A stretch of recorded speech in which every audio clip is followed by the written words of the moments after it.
I was looking at Twitter last week, and there was another complaint from a journalist about the quality of pitches from PR people. Again, they were bemoaning the approaches they get. And I'm sure if you've worked in PR for any length of time, you will have seen these kinds of complaints too. And I got to put my hands up and be honest here as well. Full disclosure, when I was a news editor, I did the same. I moaned about PR approaches as well.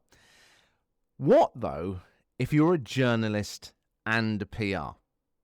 Maybe that sounds like a dream position to be in, because you wouldn't have this conflict. After all, you could run every story you wanted to, right? If a client said, I want to put this particular story out there, you could do it straight away, right? Well, actually, no, because it's not quite that simple.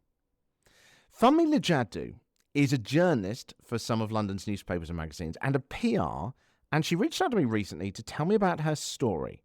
Now, being a listener to the Public Relations podcast, the first thing I said to her was, come on the show and tell us how you approach this, because I think there's going to be a lot of people who are interested in this.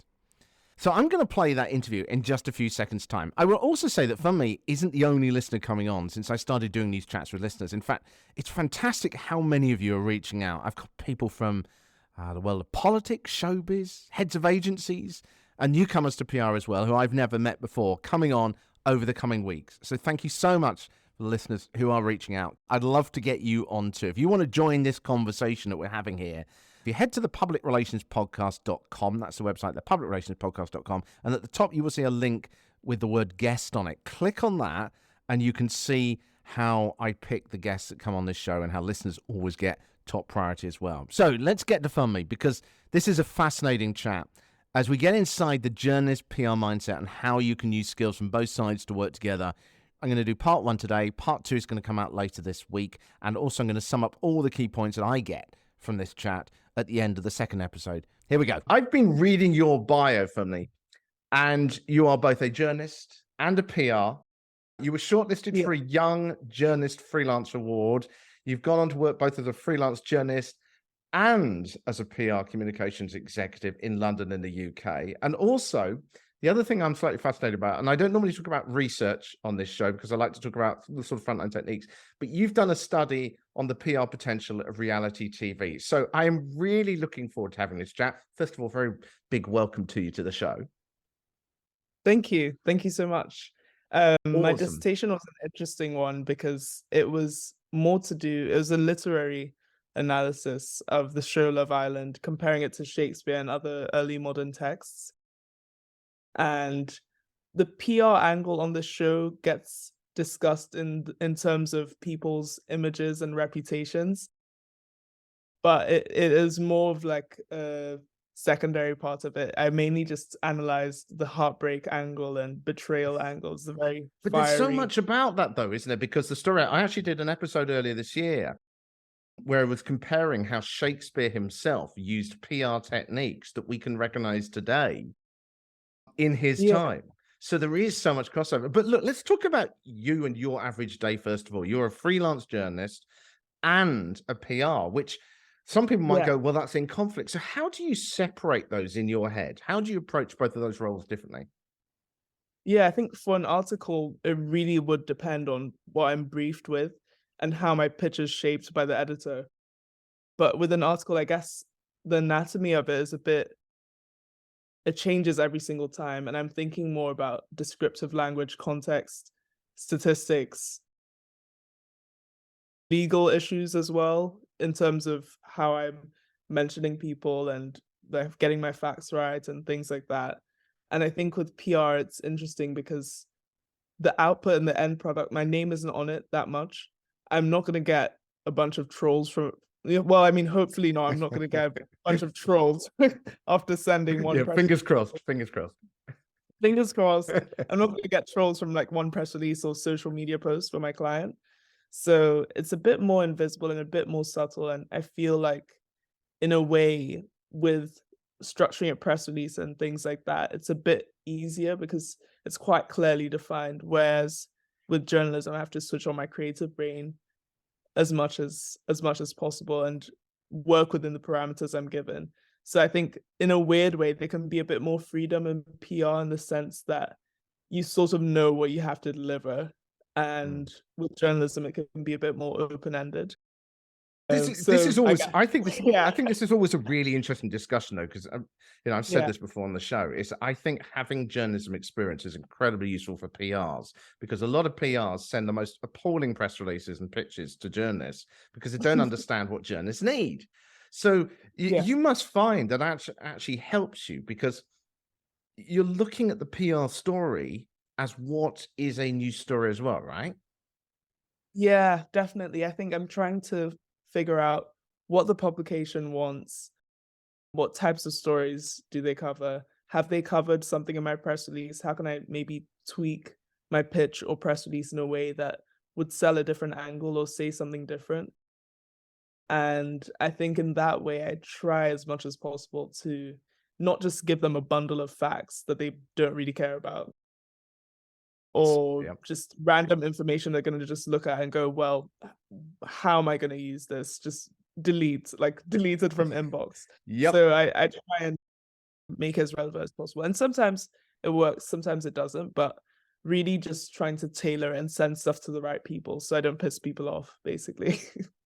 So for PR people that haven't got any journalism experience, I mean, I've talked about this endlessly, so I'm not going to bore people with my thoughts again. Let's get your perspective. How would you approach, or how do you approach a PR story with more of a journalist head on? What sort of techniques or ideas could you share with people?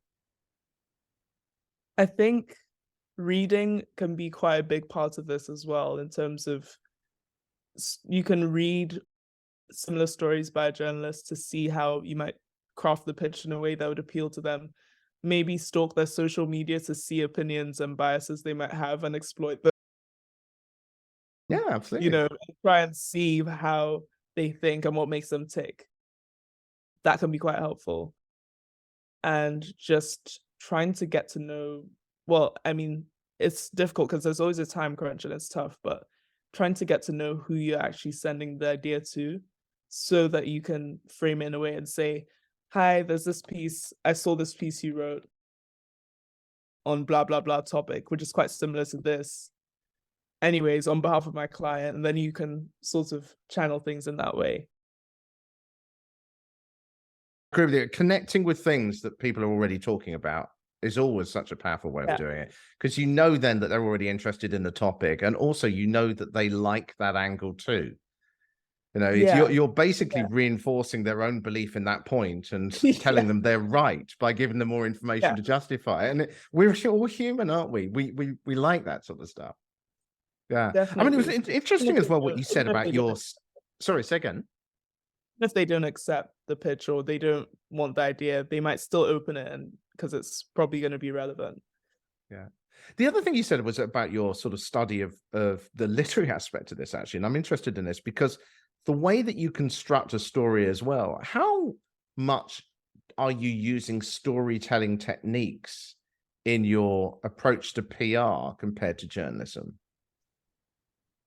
I guess with PR, there's going to be a boundary and a slight negotiation between your expertise and your sort of sense of direction with what like with how you want to take their information and what the client wants you to do and how much information they want you to put through or the topic they want you to discuss, which can Yeah. be quite tricky because you might tell them this topic I don't think anyone wants to write, I don't think anyone will write anything on it, and they might come back and push really hard on it and say we still want to pursue this, and you're stuck there with this idea that you Yes. you That probably is not going to go anywhere. Yes. but you're kind of like just thinking, how am I going to actually reframe this or rebrand this in a way that's going to make sense? So I think, yeah, that negotiation is a constant effort. And I think with the storytelling techniques, you can do your best to set the scene and like bring in context and make things appealing and make things punchy and make things really snappy. But sometimes there's also only so much you can do as well. Mhm. Yeah. I think one of the problems I always had with press releases was that we've all seen these, is that so many of them are just literally adverts. Yeah. They're not even a story. And people Yeah. have, if you want the press to cover you, you've got to help them write a story they can actually use. It's Yeah. just used No, to do my definitely. head in that.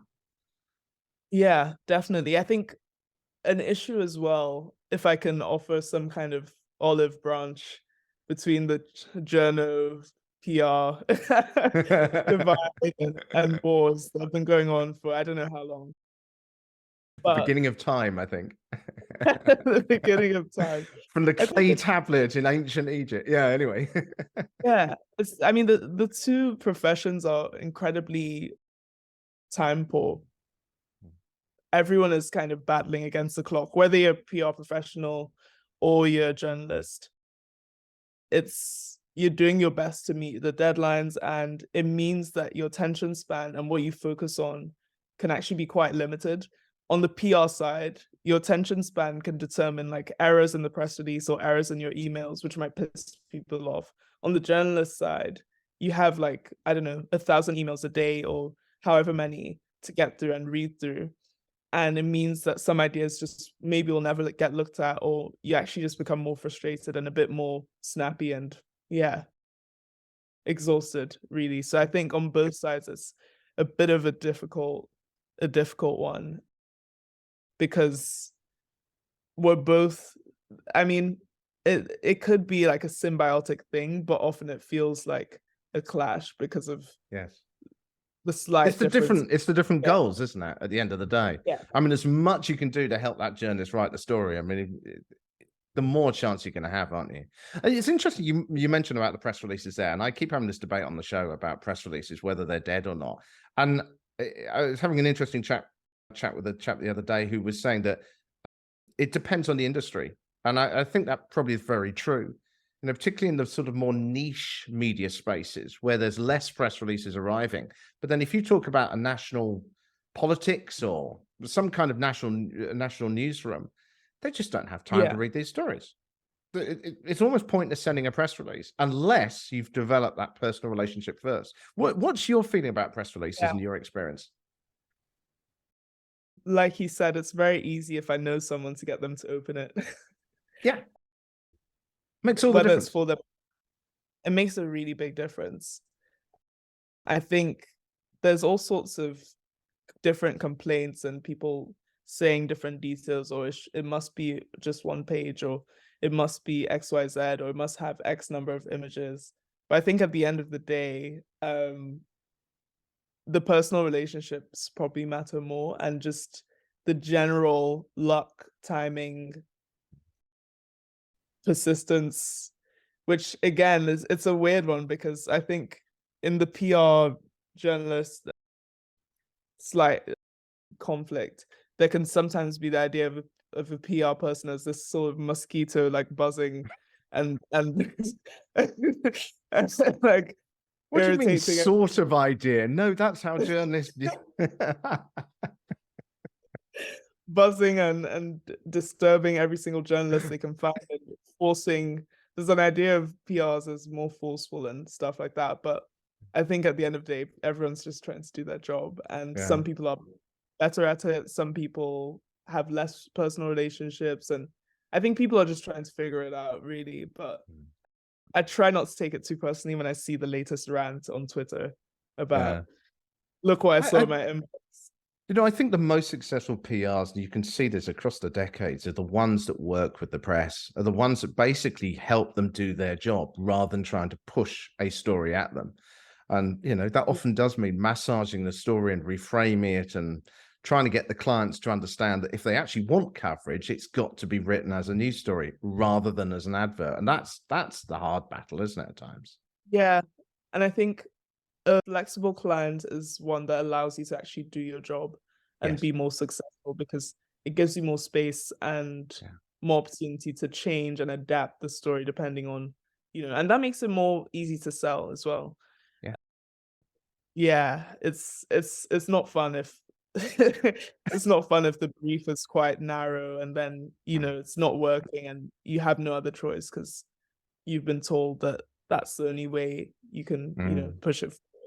But Yeah, it's particularly yeah. when you put your journalist head on, you go, I wouldn't use this. Yeah. Yeah. That's the problem, isn't Yeah. it? Yeah. It's difficult because you could really help someone do their job, but at the same time, if you tried and pitched to a certain amount of journalists at a certain amount of publications, there's only so much you can do. You have to either go back to the drawing board, try later, or just abandon that idea entirely. But sometimes on the client side, there might not be that cooperation. So that was Funmi Lijadu. Let me spell her name for you so you can find her on Twitter or LinkedIn if you want to. Her Twitter account is FUNMICREATES. And her surname, if you want to search for her on LinkedIn, for example, is Lijadu. So that's FUNMILIJADU. And of course, this will all be in the newsletter next week as well. There's some really great points in that chat so far. Part 2, as I say, coming later this week. I personally think it can help so much if you've been a journalist or at least spent some time in newsrooms. I would actually be fascinated to know if you did some kind of formal PR training, or if you did a course or whatever it was you did, how well do they teach the journalism side of it, the journalism mindset on those courses? I would love to know, because I never did that. So I would love to know what your personal experience was. Did they do it well? Did they help you really get into that mindset? Or was it very much focused on how to talk to your clients and how to just push it out as hard as possible? Part 2 of the chat with Funmi is later this week, and she's going to share her insights into Love Island, the reality TV show, and some of the things you may not realize about working with reality stars. A hint is that there could be opportunities here and also big pitfalls for any size of business or organization, from global corporations to small business. So I hope you're having a good start to the week. Part 2 later this week. I'll speak to you then.